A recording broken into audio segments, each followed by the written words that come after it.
and welcome to this latest installment of PWT Main Event that I am recording on Martin Luther King Jr. Day, which is the 17th of January 2022. And today we have for you John Pesek defending his PWT World Heavyweight Championship against Bronko Nagurski. Now, a lot of you know that name from his era of being a professional football player, mainly playing for the Chicago Bears back in the era of Red Grange. But Nagurski went on and won the National Wrestling Association championship, I think, on at least two occasions. Now, that is not the NWA everybody knows these days. That was the National Wrestling Alliance. There were two organizations that had the NWA anagram, the National Wrestling Association and the National Wrestling Alliance. The Alliance was not founded until 1948.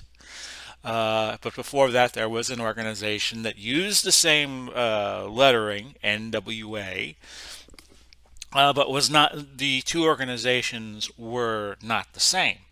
The NWA often says that it traces its lineage back to the early 1900s. Well, it recognizes it, but they are not the same thing. So we'll get started with our bout. We have Lou Albano in the corner of John Pesek, as he has been. Pesek is defending the title, which I haven't been using in his first few defenses. It's part of a program within Wrestling's Finest, meaning he may use heel tactics to keep his championship. Pesek's so good he doesn't really need to defend the title, but we're gonna use it anyway. We haven't done the trade hold recommendations yet. A lot of people think Nagurski could win the championship, well, kayfabe, tonight in St. Louis. We're in St. Louis, Missouri, for this championship defense within the PWT, the Professional Wrestling Tour. And I will point out that we use Wrestling's Finest version 3, Tom Vogel's creation, and we use the roster set that Tom put out in the fall of 2021. And we're going to get started here. Happy MLK Day if you're seeing this on January 17th. Is it wise to say Happy MLK Day? Well, I guess it's a happy day if you have the day off of work. But on we go. By the way, you might see a watermark that says Power Director on the lower right portion of the screen, and I apologize for that. I am using Power Director as editing software, which you can get for free. Got to go through some hoops that Cyberlink wants you to go through, and I'm going to do a review of PowerLink Cyber Director on this Big Paul Israel, the Sports Sims channel. And you might not think it's relative to Sports Sims, but a lot of people like to edit their program, their videos, and I want to show you all how easy it is. So we'll get started with our bout. Captain Lou, with rubber bands in his beard and on his cheek, which I always thought was a little disgusting, but you know, that's how Lou rolled. And you see there, Bronco's a babyface. His stamina, though, is going to be a deep concern because it's only 53-4, kind of like Frank Sexton when we had his title defense about a week or so ago. And he uses the Bronco headlock. And off we go, a one-fall, 60-minute time limit match. Bronco's got to take the bout to Pesek. He is one of the 5 top contenders for January, and I'm going to also point out before we really get started that starting with the February, when we get to the timeline in the game of February, we're going to have top contenders tournaments, and they're going to be a part of the action. And I should also point out what happened on the undercard. See, I'm forgetting a whole bunch of things. On the Central State Circuit, which is kind of a combination of St. Louis. St. Louis's territory was just within St. Louis back in the days of the territories, and Central States was another territory that sometimes lent talent to St. Louis. Bob Orton Sr. and Bobby Shane went to a double countout, 153. Harley Race over Ultimo Dragon, 1306. We would see Harley again as Pat O'Connor and Ronnie Etchinson defeated Bruiser Brody and Stan Hansen by a DQ, 27-20. A bit of an upset there. Ricky Dozan was scouting talent in the United States and was a last-minute sub for Rene Guajardo. And he went to a double countout with Ray Steele in 11 minutes, another old-time grappler. Lou Thez and Wild Bill Longson went to a 30-minute draw. Longson cut Thez early and held off Thez. So let's get back to our bout. We start with a low blow and illegal punches by Pesek in reverse order. Bear hug, which is not going to score a pin here. By the way, Pesek is 4-0-1 in the PWT, winning the title his first crack at Vladik Zabisco. Toe hold, but that's not going to get a submission this early. But Bronko with a legal forearm, but that's not going to get a pin this early. Kick by Bronko. Pile driver by Bronko was countered. We go back to Pesek. A kick of his was countered. Submission move. Single leg Boston Crab by Pesek. That's not going to get it done. So we ignore it. Illegal punches by Pesek. No pin. Okay, on we go. Illegal throat chop by Bronko Nagurski. Slowed Pesek down, but it did not get the pin. Choking by Nagurski. So Nagurski knows Pesek's going to cheat. He's fighting fire with fire here. Boston Crab, a single leg Boston Crab, but again, he went back to that hold again, but nothing happens. Punches by Pesek. And Nagurski almost down a stamina level. Now he is, with Pesek going for a choke on Nagurski. Strategy card used and countered by Nagurski. Legal punches by Pesek at the 8:34 mark. And a headlock by Pesek.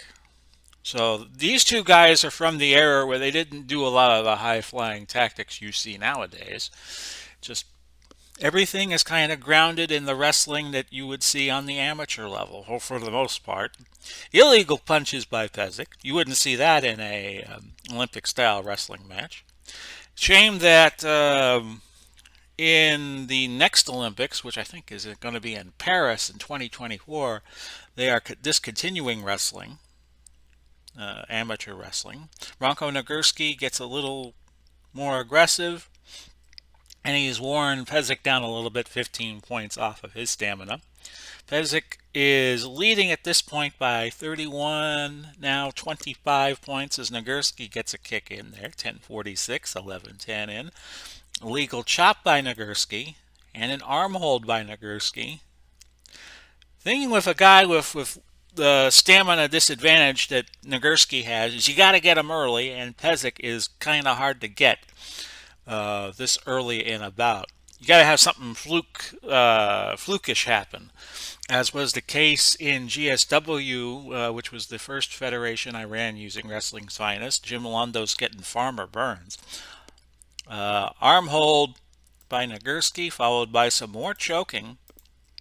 Big body slam by Pesek, and that does not get the pin. Had about a 7 in 40 chance, about a 1 in 6 chance of getting the pin. Headlock by Pesek. Pesek it's a close match at this point. The stamina difference about 19 points. Fan interaction. St. Louis crowd wanting to see a new champ, so they're pulling for Nagurski, and that has unnerved Pesek. Submission move, you're not going to score a submission with the 0 in the third column, so we're just going to ignore that. Disqualify check, arm hold being used by Nagurski. Submission move countered. Albano asks security to remove an unruly fan from ringside, which security agrees to do despite the booing of fans in the area. I guess New Albano thinks he's LeBron James, who recently had a fan removed in 2021 at an NBA game. Legal headbutt by Pesek. Pesek tries a counter move. Pesek throws Nagurski out of the ring. They both get back in. Toe hold. And Nagurski has the wisdom to find the ropes. Each man down to their last two strategy cards. I do not control either man in this particular simulation. Illegal choking by Pesek and a headlock by Pesek. Pesek has now opened up a 56-point lead in stamina. Pesek, wanting to limit Nagurski's ability to use his arm, hopes to reevaluate his match strategy, so he's looking at a standing arm bar. And it gives Pesek time to ponder things over. We are now 1951 into the bout, and we have an injury, an unknown injury to Bronko Nagurski. And that has knocked his stamina down 50 points, so now Nagurski is trailing on the stamina front by 113. Usually when the margin gets to triple digits, it's where Pesek would pounce. Kicked by Nagurski. Nagurski hanging in. He's probably lost a few stamina levels because his pin rating is now up to 40, 39, and 2. Legal knee, that cannot score a pin because Pesek's numbers are now gone. He has lost a stamina level at least, and he's still at 16, 15, and 0. Nagurski with a Bronco headlock. It was countered. Pesek saw it coming. Claw-like hold by Pesek. But at 22-19, that cannot produce a pin. Legal forearm by Pesek. We are now 22-23 into the bout. Referee break, illegal turnbuckle. Pesek drops down and delivers a shoulder to Bronco, trapped in the corner. Spinning toe hold, that cannot produce a submission. But Nagurski's running out of tank. The tank getting close to that E side on the dashboard. Neck hold by Pesek, headbutt by Pesek. Roll up by Nagurski. And 16-15, that cannot be a possible pin. Bronco headlock, 34-30, but 0. That cannot get it done. Like I said, you really got the chances of getting Pesek in any bout are going to be minimal. Toe hold by Pesek. This should do it, and it does do it. Submission. A submission win for Bronko Nagurski against Bronko Nagurski at 26-37. And Pesek again retains his world championship. So Pesek is your winner. He will now move on. So we go up to Canada the next two trips in the Northern Swing, or the Northern Conference, I guess you could call it. We go to Calgary and Vancouver. Pesek now heads to the North Texas circuit, which will be a combination of Amarillo and Dallas, and we'll see who he faces there in a few days. This has been Big Paulie coming to you, wishing you well, Godspeed, God bless, and all of that. We'll do it all again soon, and bye-bye for now, everybody.